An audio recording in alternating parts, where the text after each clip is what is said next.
Bonjour et bienvenue sur ma chaîne. Nous allons voir ensemble comment vous allez faire pour pouvoir travailler dans un centre de contact. Et nous allons démarrer tout de suite. En fait, si vous voulez, c'est une question qui m'a été demandée à plusieurs reprises, notamment par des personnes qui sont à Madagascar, des personnes qui sont aussi en Afrique ou encore au Maroc. Voilà, donc toutes ces personnes-là, je fais cette vidéo pour répondre parce que ça revient souvent et je ne peux pas vous répondre en message personnel parce que ce serait vraiment trop long et ça me demanderait beaucoup de temps. Donc cette vidéo vous est dédiée. C'est vraiment pour vous aider, mais même si vous êtes en France aussi et que vous souhaitez travailler dans un centre de contact, c'est pour avoir des bonnes bases pour pouvoir bien démarrer. Je vais bien sûr passer la phase de recrutement parce que l'objet de cette vidéo, c'est vraiment que vous ayez les bonnes bases lorsque vous avez réussi on va dire votre recrutement, c'est-à-dire on vous a dit que vous allez commencer tel jour, telle date. L'idée, c'est que vous puissiez avoir les bonnes attitudes, les bons réflexes dès le départ. Parce que si vous êtes embauché et que vous ne respectez pas ce qui a été donné comme consigne ou encore que vous ne cadrez pas avec l'équipe ou l'entreprise, votre période d'essai n'ira pas plus loin. Donc l'idée, c'est de pérenniser durant la période d'essai et pour avoir les bons réflexes au bon moment. Donc on va décortiquer tout ça tout de suite. Alors, la première chose, beaucoup de personnes choisissent comme première expérience de travailler dans un centre de contact. En fait, si vous voulez, c'est un secteur qui recrute beaucoup et vous avez une chance d'être embauché sans vraiment avoir de l'expérience ou peu d'expérience. Donc, vous allez pour ça mettre tous les avantages de votre côté. Donc, vous n'avez pas forcément besoin, comme je le disais, d'une grande expérience dans un centre de contact pour pouvoir y travailler. Mais si vous avez vraiment des aptitudes de base, ça peut fonctionner pour vous. Alors, pour pouvoir évoluer rapidement dans ce type d'entreprise, il y a généralement des formations continues. Lorsque vous entrez dans un centre de contact, généralement, il y a des formations sur leurs produits, leurs services, et vous travaillez normalement en équipe. C'est souvent même en équipe, puisque c'est souvent des équipes de 10 ou encore peut-être un peu plus petites dans certains centres de contact, mais généralement, c'est des équipes entre 10 et 15 personnes. Donc, pensez vraiment à valoriser tout ça sur votre CV, notamment en mettant vraiment les avantages que vous avez à l'écrit, mais aussi à l'oral. Très, très important puisque c'est sur cela qu'on va juger votre aptitude à intégrer donc le centre de contact. Une fois que vous avez donc l'idée de travailler dans un centre de contact, en tout cas pour des personnes qui sont à l'étranger et qui décident de travailler avec un centre de contact, mais en homeshoring. Homeshoring, c'est quand vous travaillez depuis chez vous et que vous souhaitez intégrer une entreprise et avoir des missions. Alors, première chose à faire, c'est de connaître le pays pour lequel vous souhaitez travailler. Donc, si vous êtes donc à Madagascar, par exemple, et que vous souhaitez travailler avec une entreprise française, vous devez vraiment apprendre les spécificités donc de la culture française, c'est-à-dire donc les grandes villes, apprendre aussi les spécificités en termes de région et aussi la politique. Parce que si vous devez échanger avec une personne au téléphone, admettons que vous travaillez en B2B, la personne n'est pas censée savoir que vous êtes à l'étranger, puisque de toute façon, si vous travaillez pour une société française, il ne va pas vouloir que vous dites que vous êtes à l'étranger. Donc l'idée, c'est que vous puissiez donner l'impression que vous êtes en France, que vous maîtrisez donc le pays, que vous maîtrisez donc la culture française, pour pouvoir échanger avec vos interlocuteurs. Très important parce que si, au-delà de l'accent, parce que vous pouvez très bien avoir l'accent, et même si vous travaillez à l'étranger, je pense que maintenant, aujourd'hui, tout le monde sait qu'il y a des centres de contact qui sont à l'étranger, mais si vous avez donc une bonne culture, on va dire générale, concernant donc le pays que vous représentez, ce sera beaucoup plus facile pour vous donc de décrocher ce type d'emploi lorsque vous allez faire des tests, par exemple au téléphone ou avec la personne qui sera en charge du recrutement. Ou même lorsqu'on va vous embaucher, vous serez donc plus à l'aise, vous allez pouvoir vous pérenniser dans votre poste. La deuxième chose, ça va être l'outil informatique. Alors, assurez-vous d'avoir une bonne base en traitement de texte, c'est-à-dire Word et Excel, et les raccourcis clavier. Alors, ces éléments donc, vous aideront effectivement à prendre la prise de poste, donc pour que votre travail soit beaucoup plus efficace. Parce que vous allez vous rendre compte, lorsque vous allez commencer à travailler dans les centres de contact, On va très vite vous dire, voilà, il faut y aller. On va vous donner effectivement une formation qui sera la formation sur le produit ou les services que les personnes proposent. Mais si vous maîtrisez déjà l'outil informatique, ce sera vraiment un atout pour vous. Aujourd'hui, si vous n'utilisez pas, vous ne savez pas utiliser un ordinateur, vous ne savez pas faire une recherche sur Internet, je vous conseille de vous mettre dès maintenant, si votre objectif c'est de travailler dans un centre de contact, parce que ça va être vraiment la base de tout pour gagner du temps et pour gagner en efficacité. Deuxième chose qu'on va attendre de vous, c'est votre vocabulaire. Alors oui, je sais, souvent, des gens ils se disent, voilà, on va appeler, c'est pas assez facile, on va prendre le téléphone. Non, très important que vous ayez un vocabulaire. Je vais même dire un langage courant, c'est mieux pour vous. Je ne vous demande pas de parler avec un langage soutenu, avec un français, avec des mots que personne n'utilise. Pour vous faire comprendre, prenez vraiment un langage courant, pas forcément soutenu, mais adaptez-vous à la personne que vous aurez en face de vous. Donc si vous parlez avec un langage de très jeune où on coupe les mots, on invente des mots, ça va pas le faire lorsque vous représentez une entreprise et l'image de marque d'une entreprise. Donc pensez vraiment éclaircir, si vous voulez, votre vocabulaire pour que ça corresponde le plus possible au langage courant. Alors que ce soit avec vos collègues, avec votre employeur, mais également avec les clients. Très important que vous soyez attentif à ça. Même quand vous pensez que vous êtes embauché, que vous êtes au sein de l'entreprise, vous êtes quand même observé. Soyez vigilant.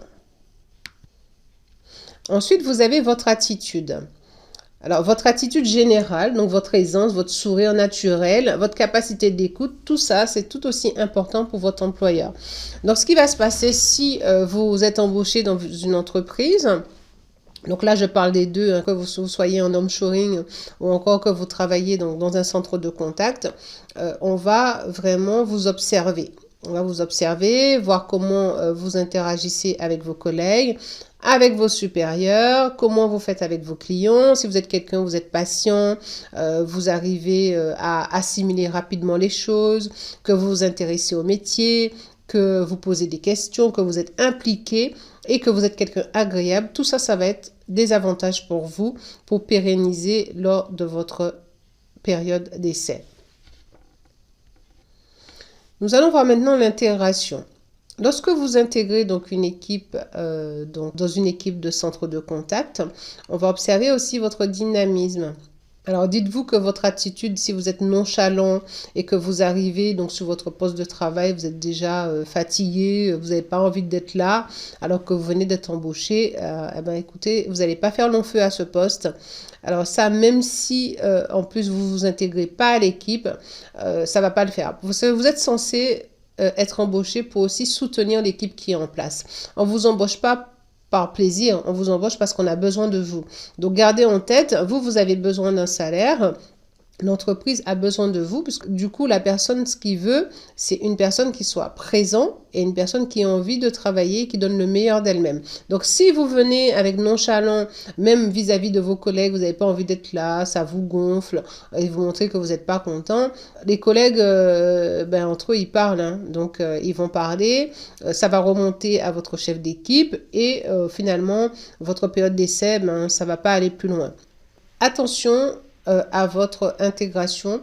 Faites en sorte que vous soyez le plus intégré possible au sein de l'équipe.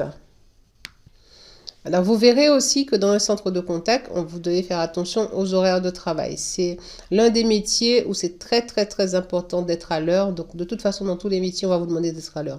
Mais là, particulièrement, surtout si vous gérez des appels entrants, si vous ne respectez pas les horaires de travail, ça va pas aller non plus. Donc, il est impérativement d'être à l'heure. Et je vous conseillerais même, avant le top départ, d'arriver 5 à 10 minutes avant, pour que vous ayez le temps de vous installer, d'ouvrir toutes les applications du métier pour pouvoir être à l'aise lorsque les appels vont commencer à arriver. Si vous prenez ces bons réflexes, vous aurez vraiment, on va dire, 70% du travail qui sera déjà fait. Donc, pensez-y. Je vais parler de vos absences. Lorsque vous travaillez dans un centre de contact, vous verrez qu'on sera très attentif si vous êtes quelqu'un sur lequel on peut compter ou pas. Mais des deux côtés, que ce soit pour la partie employeur, donc votre chef d'équipe, ou encore si pour vos collègues. Vous êtes censé soutenir l'équipe, c'est un travail d'équipe. Donc si vous êtes tout le temps absent, vous serez mal vu par l'équipe. Et si en plus vous êtes absent que le vendredi ou que le lundi, disons-le, moi je connais, je l'ai déjà vu plusieurs fois, où des personnes comme par hasard sont absents que le vendredi parce qu'ils sont toujours malades le vendredi ou le lundi pour avoir des week-ends prolongés. Mais ils vont le voir aussi. Donc, faites attention à ça. Je le souligne, c'est vraiment pour que vous soyez prévenus. Si vous travaillez dans un centre de contact, tous ces détails-là vont compter, même si pour vous, vous allez dire, mais je suis très bien, j'arrive à prendre plein d'appels, on me donne que des bons commentaires. Mais si vous avez une attitude comme ça, on va peut-être pas vous le dire tout de suite, mais on va peut-être arrêter votre contrat parce que vous ne serez pas quelqu'un sur qui on peut compter. Donc, soyez vigilants à ce que vous faites. Les respects des règles. Alors, vous avez des règles de conduite en général, donc avec les collègues, la hiérarchie et les clients. Donc, avec les collègues, ça va être le respect, la courtoisie, éviter de mettre les gens mal à l'aise, éviter de blesser vos collègues avec des mots, de faire des injures, des propos racistes. Tous ces éléments-là, ça va être vraiment très important dans votre travail pour que vous puissiez pérenniser votre emploi. Encore une fois, pensez vraiment à respecter les consignes qu'on vous donne et les règles de courtoisie.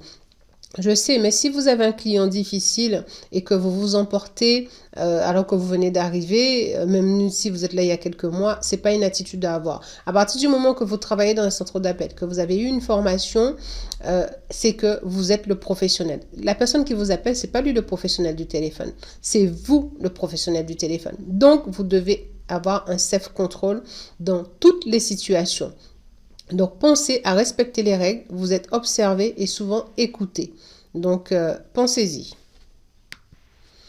Comme je disais au début, vous avez le premier jour de travail. Lorsque vous arrivez dans un centre de contact, généralement, vous avez toujours une formation.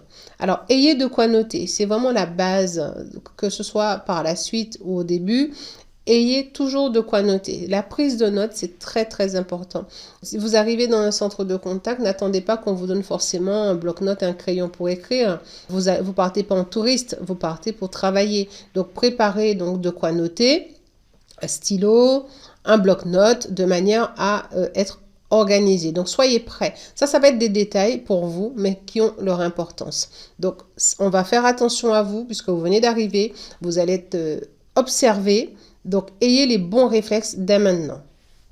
Je pense que ce n'est pas la peine que j'en parle, mais je vais quand même le dire, mais la tenue vestimentaire. Votre tenue vestimentaire doit être irréprochable, donc impeccable. Donc, pensez à être vraiment propre sur vous, à vous sentir bien. Ça va être aussi quelque chose qui va vous aider, parce que si vous vous sentez bien, vous vous sentez beau ou belle, vous allez être content de travailler et vous allez donner le meilleur de vous-même.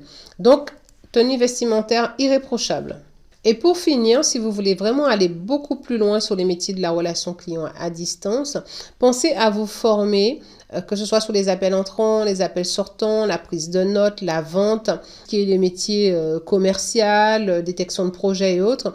Pensez à vous former, parce que si vous êtes formé, vous allez pouvoir être plus à l'aise à votre poste et vous allez pouvoir vous démarquer des autres. Au lieu d'arriver comme un cheveu sur la soupe, sans préparation, sans rien, formez-vous. Aujourd'hui, vous avez la possibilité de vous former à distance depuis chez vous. Ça fait partie aussi des formations que je propose. Je vous mettrai en dessous de cette vidéo donc un lien sur lequel vous allez pouvoir choisir la formation qui vous convient. Inscrivez-vous et vous allez recevoir tous les éléments par la suite pour pouvoir suivre cette formation en ligne.